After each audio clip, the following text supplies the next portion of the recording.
Lahore high court ने Punjab assembly के elections के बारे में उसको 4 दिन गुजर चुके हैं। आइन के अंदर बिल्कुल वाजे दो टोक लिखा हुआ है कि 90 दिन के अंदर अंदर इलेक्शन कराने हैं। जुमे के दिन लाहौर हाई कोर्ट ने जो फैसला किया उसमें दोबारा दो टोक कहा गया कि 90 दिन के अंदर इलेक्शन करवाने हैं और साथ के साथ ये कहा गया कि इलेक्शन कमीशन ने फौरी तौर पर गवर्नर के साथ मुशावरत करके तारीख का ऐलान करना है। इन्होंने 4 दिन लगाने के बाद गवर्नर के साथ आखिर में मुलाकात की है और उसके बाद भी कोई ठोस उसके बाद इन्होंने ऐलान नहीं किया है। तो ये पूरी कौम देख रही है कि इलेक्शन से भागने के लिए ये इंपोर्टेड हुकूमत जो है और इसके साथी जो हैं वो हर कोशिश करने को तैयार हैं बशमूल आइन को तोड़ने के कि इमरान खान का सियासी मुकाबला ना करना पड़े, मैदान में जाके अवाम के सामने अपने आप को पेश ना करना पड़े। और ये आज आपके सामने पूरी कौम देख रही है कि जिस खतरे के बारे में हम आपको पहले कहते थे कि ये खतरा मौजूद है, अब सारी कौम के सामने वही हो रहा है। पाकिस्तान में आज आइन सिर्फ खतरे में नहीं, ये कोई मुस्तकबिल की बात नहीं, आज पाकिस्तान में आईनी बहरान पैदा हो चुका है और वो आईनी बहरान सिर्फ और सिर्फ इस वजह से पैदा हो रहा है कि हुकूमत और हुकूमत के साथ मिलकर उनके हमदर्द जो हैं वो किसी भी सूरत के अंदर ये नहीं देखना चाहते कि इलेक्शन हो और इलेक्शन के अंदर इमरान खान जो हैं उनको पता है कि भारी अक्सरियत से कामयाब होंगे। उनको पता है कि कौम तारीखी तौर पर इमरान खान के साथ खड़ी हो गई है, अपने लीडर के साथ खड़ी हो गई है, अपनी आज़ादी के लिए खड़ी हो गई है। इसलिए जो कानूनी माहिरीन है, बड़े बड़े कानूनी माहिरीन, वो सिर्फ इस बात से इत्तफाक नहीं करते कि जो ये किया जा रहा है ये आइन के से इनहराफ के बराबर है और इलेक्शन कमीशन जो है अपनी आइनी जिम्मेदारी पूरी नहीं कर रहा, बल्कि एक आइनी माहिर ने तो कल ये कहा कि इसके ऊपर चीफ इलेक्शन कमिश्नर की गिरफ्तारी बनती है, क्योंकि छोटे से छोटा जुर्म अगर किया जाता है तो उस जुर्म के ऊपर लोगों को सजा होती है और कैद दी जाती है। वो आइन जिसके तहत तमाम पाकिस्तान के कवानीन बने, यानी तमाम कवानीन पैदा ही उस आइन से होते हैं, जब उस आइन को तोड़ा जाए तो इससे बड़ा कोई जुर्म नहीं हो सकता इस मुल्क के अंदर। इसलिए जो इतना बड़ा जुर्म है फिर सजा भी उसकी उतनी ही बड़ी बनती है। ये पहले बिल्कुल वाज़े कर दिया गया है, तमाम आइनी माहिरीन का इस बात के ऊपर इत्तफाक था और इसीलिए शायद अब पीडीएम वालों ने खुद अपने बयान देने छोड़ दिए, क्योंकि उनको खुद खौफ पैदा हो गया है कि जब उन्होंने कहा कि हाँ ये तो लिखा है कि 90 दिन के अंदर इलेक्शन कराना जरूरी है, ये आइन में लिखा है, लेकिन वो कहते हैं ये आइन में नहीं लिखा कि अगर ये इलेक्शन नहीं होगा तो फिर आइन क्या कहता है। और जब कानूनी माहिरीन ने बताया कि ये बिल्कुल वाज़े है, ये आइन के अंदर लिखा हुआ है कि जब आप आइन से इनहराफ करते हैं तो उसकी सजा जो है वो आर्टिकल 6 के अंदर है, वो आइन से इनहराफ जो है वो गद्दारी के बराबर है। तो ये जो काम किया जा रहा है ये गद्दारी के बराबर आइन के मुताबिक है। इसलिए ये जरूरी है कि बगैर कोई वक्त जाया किए हुए फौरी तौर पर आइन के मुताबिक, हाई कोर्ट के फैसले के मुताबिक फौरी तौर पर ऐलान किया जाए। और हमारा तो मुतालबा ये है कि आज का दिन खत्म होने से पहले ऐलान किया जाए। एक हल्के के अंदर इलेक्शन था और इस एक हल्के के अंदर इलेक्शन पे लोगों को एतराज हुआ था कि उस एक हल्के के चंद पोलिंग स्टेशंस के अंदर धांधली की गई है, तो इलेक्शन कमीशन का दफ्तर रात को खुल गया था। तो यहाँ तो पाकिस्तान के आइन की बात हो रही है, यहाँ तो पाकिस्तान के जमहूरियत के मुस्तकबिल की बात हो रही है। तो हमारा मुतालबा ये है कि आइन से इनहराफ फौरी तौर पर ख़त्म किया जाए। फौरी तौर पर इलेक्शन कमीशन जो है वो पंजाब के इलेक्शंस का और खैबर पख्तूनख्वा के इलेक्शंस का तो जिम्मेदारी गवर्नर के पास है, वहाँ गवर्नर ने करना है। आज खैबर पख्तूनख्वा में पेशावर के अंदर जो अदालत के अंदर हेयरिंग हुई है उसके अंदर भी दो टोक कमेंट्स आए हैं, तबसरा आया है जजेस का एक दिन उन्होंने सिर्फ और दिया है गवर्नर को। एक अजीबोगरीब नई नई कानूनी इस्तिलाहें पैदा हो रही है। जैसे मैंने पहले कहा कि हाँ 90 दिन में तो कराने हैं, लेकिन ये नहीं लिखा कि ना कराएंगे तो क्या होगा। गवर्नर के वकील साहब क्या कहते हैं, वो कहते हैं जी गवर्नर को तो इस्तिस्ना हासिल है। तो आज ये गलत फहमी भी उनकी दूर कर दी गई है जजेस की तरफ से। उनको इस मामले में आइन से इस्तिस्ना इनराफ में कोई इस्तिस्ना हासिल नहीं है। जुमेरात को मुझे यकीन है इंशाअल्लाह ताला पेशावर में भी पेशावर हाई कोर्ट जो है वो भी फैसला कर देगा और वहां पर भी गवर्नर को हुक्म दिया जाएगा कि फौरी तौर पर इलेक्शन का इनेकाद किया जाए। और अगर ये नहीं होगा तो हम अपने आइन के दिफा के लिए हर हद तक जाने के लिए तैयार हैं। चेयरमैन इमरान खान पहले ऐलान कर चुके हैं कि अगर आइन से इनहराफ होता हुआ नजर आएगा, अगर पाकिस्तान के अवाम के जमहूरी हक उनसे छीनने की कोशिश की गई, अगर पाकिस्तान के अवाम को अपना जमहूरी हक यानी इलेक्शन के हक से रोकने की कोशिश की गई, तो हम फिर पूरे मुल्क के अंदर एक जेल भरो तहरीक चलाएंगे। और उस तहरीक के अंदर सिर्फ वर्कर्स नहीं, लेकिन असद उमर जैसे, फवाद चौधरी, हमाद अजहर, शाह महमूद कुरैशी, बड़े से बड़े लीडर जो हैं पार्टी के, वो भी गिरफ्तारी देने के लिए तैयार हैं। खैर फवाद तो अपनी बारी लगाया है तो इसको हम फवाद को इस्तिस्ना दे देते, लेकिन बाकी हम लोग जो है वो सब इंशाअल्लाह ताला तैयार रहेंगे इसके लिए। लेकिन मैं इससे पहले कि माइक अपने फवाद से बात रिक्वेस्ट करूं कि वो अपनी बात करें, मुझे अपनी अदलिया के ऊपर यकीन है कि ये मुमकिन नहीं है। ये पुराने ज़माने गुजर गए, ये जस्टिस मुनीर वाले ज़माने नहीं है, ये मौलवी तमीज़ुद्दीन केस वाला पाकिस्तान नहीं है। आज के पाकिस्तान में, आज़ाद मीडिया के पाकिस्तान में, ये मुमकिन नहीं है कि पाकिस्तान की अदलिया जो है वो पाकिस्तान की जमहूरियत का कत्ल होते हुए देखे, पाकिस्तान के आइन से इनहराफ होते हुए देखे और इसकी इजाज़त दे दे। अदालत जो है वो यकीनन आइन के दिफा में खड़ी होगी।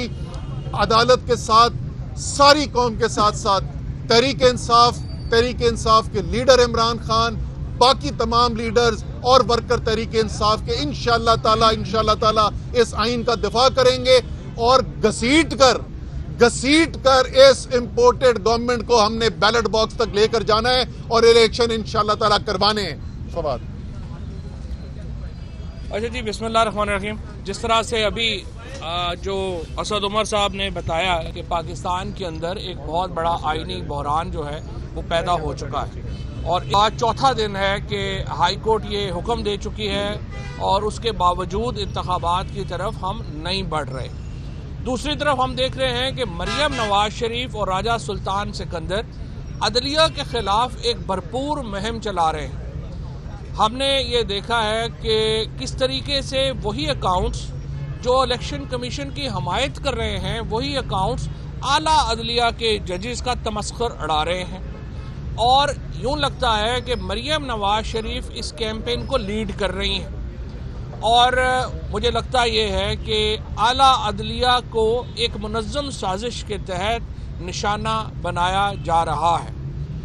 इसका जो मामला है वो क्यों ये हो रहा है, इसकी सबसे बड़ी वजह यह है कि जो NRO दिया गया था पिछली रजीम की तरफ से 1100 अरब रुपए का जो पैसा शरीफ फैमिली और जरदारी फैमिली को मिला था, वो केस सुप्रीम कोर्ट में कंक्लूड होने लगा है और अब जजेस के ऊपर ये दबाव बढ़ाने के लिए एक पोजीशन ली जा रही है और जिसमें आला अदलिया को एक डिफेंसिव करने के लिए ये मुहिम जो है वो चलाई जा रही है।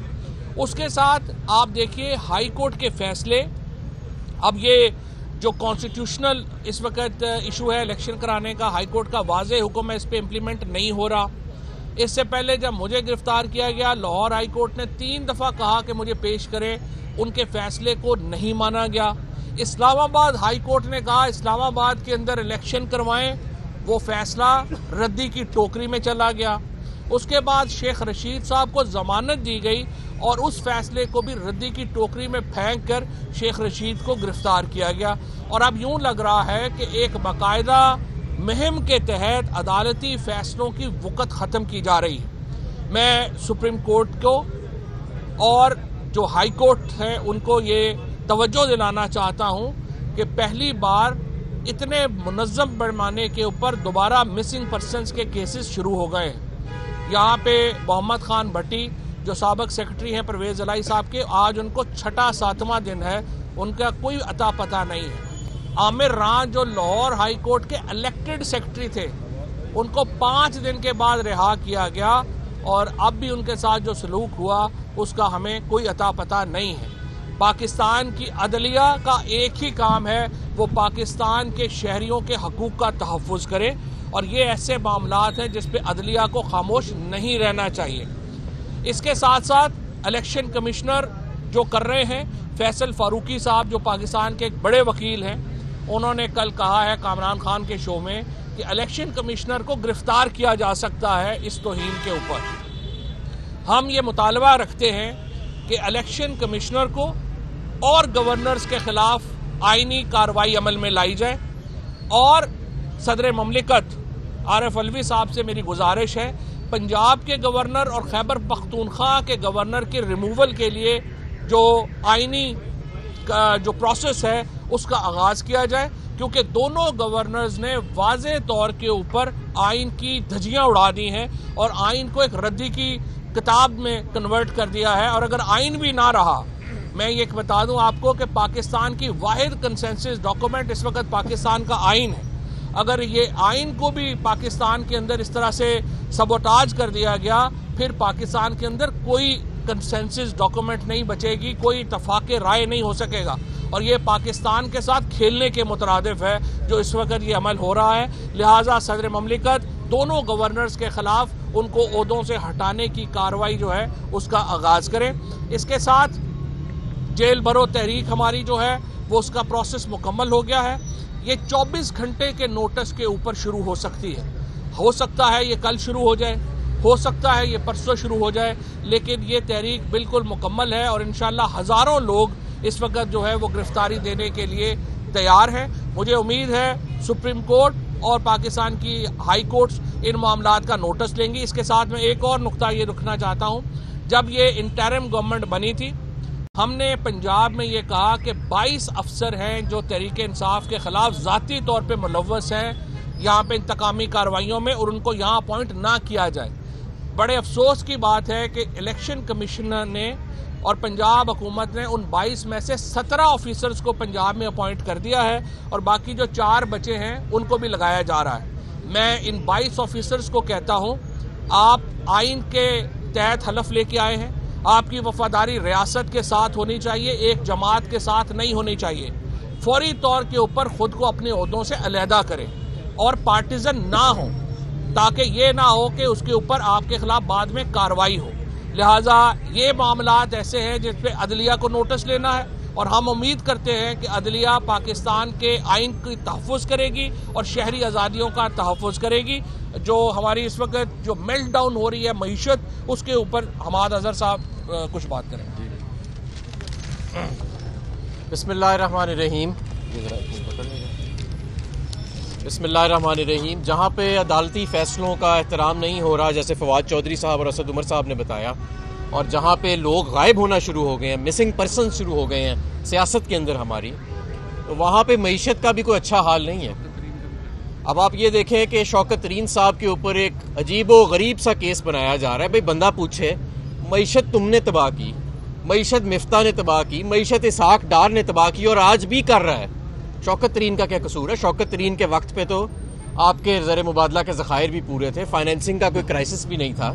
सिर्फ एक मकसद कि ये जो मैसअप हो रहा है इसके ऊपर कोई मईशत के ऊपर बोले ना, और अगर कोई मईशत के ऊपर बोलेगा, क्योंकि शौकत तरीन पर्दा चाक करता था कि किस तरह इस मुल्क को नालायकी के साथ और बददियानती के साथ पिछले 9 माह में तबाह किया गया है, तो आज उसके खिलाफ एक FIA का जाली केस बना दिया गया है। तो सबसे पहले तो हम इसकी मजम्मत करते हैं। दूसरा ये कि आपके ज़र मुबादला के ज़खायर $3 अरब से भी कम रह गए हैं और बहुत सारे माशी माहिरीन हैं जो ये समझते हैं कि अब IMF के साथ भी काम नहीं चलता नज़र आ रहा, तब भी हालात आपको तंग नज़र आ रहे हैं। और क्योंकि अब मईशत इस नहज पे आ गई है कि इस हुकूमत को IMF के आगे मुकम्मल सरेंडर करना पड़ा है, तो जो गैस की 100% कीमतें बढ़ाई गई, बिजली की कीमतों में कई गुना इजाफा कर दिया गया है, इससे जो महंगाई का तूफान आने वाला है उसकी कोई तवक्को भी नहीं कर सकता। इस वक्त आपके मुल्क में अफरात ज़र 30% है। अब मैं दावे से कहता हूँ कि ये 2 माह के अंदर 40% पे चली जाएगी और खुदा ना खास्ता हाइपर इन्फ्लेशन का भी खतरा है। मैं दावे से कहता हूँ कि ये जहाँ पे आज मईशत खड़ी है